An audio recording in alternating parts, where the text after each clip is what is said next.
ഒട്ടുമിക്കപ്പോഴും രാവിലത്തെ ബ്രേക്ക്ഫാസ്റ്റിന് ഇവിടെ ഇഡ്ഡലി അല്ലെങ്കിൽ ദോശയാണ് കേട്ടോ പതിവ്. എല്ലാവർക്കും ഇഷ്ടവും അത് തന്നെയാണ്.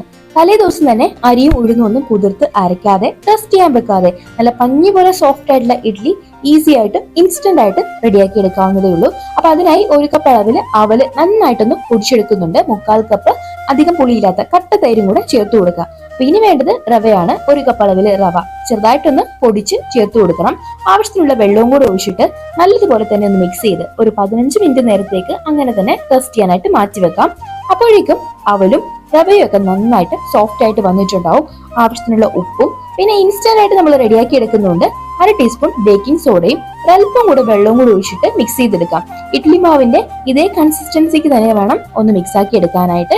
ഇഡ്ലി തട്ടിലേക്ക് മാവ് ഒഴിച്ച് ഒരു 10 മിനിറ്റ് നേരത്തേക്ക് ആവിയിൽ വേവിച്ചെടുത്തു കഴിഞ്ഞാൽ ഇൻസ്റ്റന്റ് ആയിട്ട് നമ്മുടെ പഞ്ഞി പോലെ സോഫ്റ്റ് ആയിട്ടുള്ള ഇഡ്ലി ഇതുപോലെ റെഡിയാക്കി എടുക്കാവുന്നതാണ്.